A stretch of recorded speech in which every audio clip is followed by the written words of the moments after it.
Student, good morning. Welcome to online class CGPS। बच्चों, आज जो है अपन वाणिज्य के अंतर्गत मतलब व्यावसायिक अध्ययन के अंतर्गत जो है आज 9वें भाग में ध्यान देंगे। बच्चों, विकेंद्रीकरण के उद्देश्य के बारे में आज पढ़ेंगे। बच्चों, उससे पहले आपको मैं विकेंद्रीकरण के बारे में बताया गया था, ठीक है। तो मैं स्टार्ट करता हूँ। बच्चों, ध्यान रखेंगे सभी बच्चे इसको अच्छे से पढ़ेंगे। आप घर में दोबारा उपयोग कीजिए, इसको बार बार पढ़िए ताकि आपको आसानी से क्वेश्चन आंसर इसका हल आपको मिल जाएगा।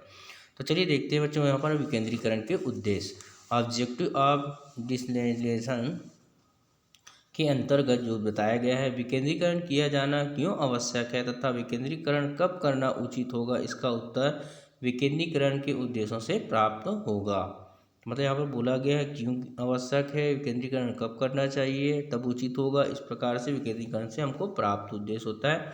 चलिए आइए देखते हैं। पहले विकेंद्रीकरण के निम्नलिखित उद्देश्य होते हैं। पहला, शीर्ष स्तर पर कार्यभार में कमी, मतलब जो ऊंचे स्तर पर होता है उनके कार्यभार में कमी आता है यहाँ पर, है ना। सामान्यतः निर्णय जो होता है, निर्णय उच्च प्रबंधन या शीर्ष स्तर पर लिया जाता है। संगठन का विस्तार होने पर शीर्ष स्तर का कार्य और बढ़ जाता है, अतः इस कार्यभार को कम करने के लिए विकेंद्रीकरण किया जाता है। मतलब एक से अधिक संख्या वहाँ पर बढ़ाया जाता है। इससे जो है शीर्ष अधिकारियों का कार्यभार कम होगा और वे अति महत्वपूर्ण कार्य के लिए अच्छा निर्णय ले सकते हैं, ठीक है बच्चों। अगला देखेंगे, दूसरा है प्रजातांत्रिक व्यवस्था के लाभ प्राप्त करने के लिए विकेंद्रीकरण से अधिकारों का फैलाव छोटे छोटे स्तर तक हो जाता है। इससे प्रजातांत्रिक व्यवस्था के समस्त लाभ सभी वर्गों को प्राप्त होते हैं। अगला बच्चों ध्यान देंगे जो है कार्यों के शीघ्र निष्पादन के लिए, मतलब उच्च अधिकारियों के अधिक कार्यों को कम कर दिया जाए तो वे अपने कार्य को ठीक ढंग से व शीघ्र उसका निपटारा कर सकते हैं। इसी के साथ प्रतिस्पर्धा में आगे बढ़ने के लिए प्रत्येक स्तर पर अधिकारियों का होना आवश्यक है। इससे कार्य शीघ्र पूर्ण किए जा सकते हैं बच्चों, है ना। अगला देखेंगे, सर्वांगीण विकास के अंतर्गत देखेंगे, विकेंद्रीकरण से शीर्ष स्तर पर एवं निम्न स्तर के समस्त अधिकारियों को अधिकार प्राप्त होने से अपने विकास का पूर्ण अवसर प्राप्त होता है। इसमें पूर्ण कार्य क्षमता से कार्य निष्पादन किया जा सकते हैं। मतलब स्वांगीण विकास हो रहा है, मतलब उनके कार्य को बांट कर। अतः संगठन के स्वांगीण विकास के लिए भी विकेंद्रीकरण आवश्यक होता है। अब अगला देखेंगे, बड़े संगठनों में प्रभावी नियंत्रण व्यवस्था, मतलब बड़े बड़े संगठनों में प्रभावी नियंत्रण व्यवस्था बनाए रखने के लिए विकेंद्रीकरण आवश्यक होता है, क्योंकि बड़े बड़े उद्योग में या संगठनों में प्रतिस्पर्धा का सामना करने के लिए विकेंद्रीकरण आवश्यक माना जाता है। तो इस प्रकार देखेंगे अपन विकेंद्रीकरण के कार्य उद्देश्य के अंतर्गत जो है शीर्ष स्तर पर कार्यभार में कमी, प्रजातंत्र व्यवस्था के लाभ प्राप्ति के लिए, कार्यों के शीर्ष निष्पादन के लिए, ठीक है। अगला देखेंगे यहाँ पर बताया गया है स्वांगीण विकास के लिए बच्चों यहाँ पर, और बड़े संगठनों में प्रभावी नियंत्रण व्यवस्था के लिए। अगला देखते हैं यहाँ पर विकेंद्रीकरण व भारण में अंतर। तो यहाँ पर बताया गया, ध्यान देंगे, आम धारणा यह है कि भारण करने से अधिकारों और कर्तव्य का फैलाव हो जाता है, अतः भारण व विकेंद्रीकरण एक ही है। वास्तव में दोनों का स्वभाव एक है, किंतु दोनों के क्षेत्र मात्र में अंतर होने से इन दोनों में अंतर देखने को मिलता है। इन संबंध में जो है प्रबंध शास्त्री एलियन का कहना है, जब एक व्यक्ति अपने कोई अधिकार किसी अन्य को सौंप देता है तब अधिकारों का भारणपण का कार्य पूरा होता है, किंतु विकेंद्रीकरण का तब पूरा होता है जब इसका कार्य का संपूर्ण उत्तरदायित्व उन लोगों को सौंप दिया जाता है। इसमें मतलब इसको सौंप देने से होता है, लेकिन इसका उत्तरदायित्व में किया जाता है बच्चे। ध्यान रखेंगे यहाँ पर जो बताया गया आपको, है ना। तो अगला यहाँ पर देखेंगे आप जो बताया गया है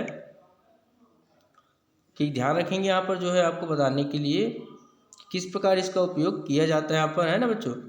तो आइए देखते हैं यहाँ पर जो है अर्थ के अंतर्गत, है ना, एक निश्चित सीमा के अंदर अधिकारों का अंतरण भारणपण कहलाता है, जबकि विकेंद्रीकरण में समस्त अधीनस्थों को अधिकार व कर्तव्य सौंप दिए जाते हैं ताकि वह भविष्य में इन कार्यों को निष्पादन अच्छे से कर सके। दूसरा बच्चों देखेंगे क्षेत्र, एरिया।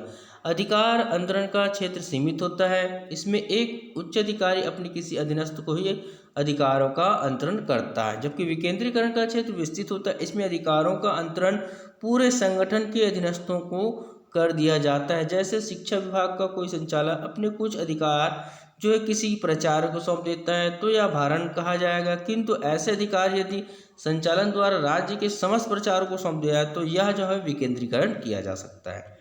कहा जा सकेगा। ठीक है, अगला देखेंगे बच्चों, कार्यों की स्वतंत्रता, है ना, लिबर्टी ऑफ वर्क। भारणपन में समय समय पर अनेक उच्च अधिकारियों से मार्गदर्शन लेना आवश्यक है, क्योंकि मूलतः जवाबदेही उच्च अधिकारी की होती है। मतलब इसमें दूसरा का होता है जहाँ पर उन्हीं जिसको दिया गया वो उन्हीं का रहता है, जबकि विकेंद्रीकरण में अधीनस्थ स्वतंत्र होते हैं, वह अपना स्वयं निर्णय लेने को स्वतंत्र रहते हैं, क्योंकि जवाबदेही उसी की ही रहती है, मतलब जिसको सौंपा गया है।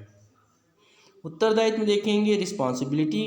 भारणपन में कार्य की जिम्मेदारी उत्तराधिकारी जो है उत्तरदायित्व जो है उच्च अधिकारी की ही रहती है, क्योंकि उनको सिर्फ अधिकार नहीं दिया जाता, सिर्फ उनको कार्य सौंपा जाता है, क्योंकि अधीनस्थ उच्च अधिकारी के निर्देश पर ही कार्य करते हैं। जबकि केंद्रीकरण में संपूर्ण उत्तरदायी अधीनस्थ की हो जाती है ना, क्योंकि वह कार्य को करने के लिए, निर्णय लेने के लिए पूर्ण स्वतंत्र रहता है ना बच्चों। ध्यान रखेंगे इसमें आवश्यकता, नीड, इसमें बताया गया है अधिकारों का अंतरण प्रत्येक संस्था के लिए आवश्यक हो गया है, क्योंकि इनके बिना कोई भी उच्च अधिकारी अपने कार्यों का संपादन समय पर नहीं कर सकता, क्योंकि इसमें छूट नहीं रहता, उत्तरदायित्व नहीं रहता। जबकि विकेंद्रीकरण प्रत्येक संस्था के लिए आवश्यक नहीं है, मात्र बड़े बड़े संगठनों में विकेंद्रीकरण आवश्यक होता है।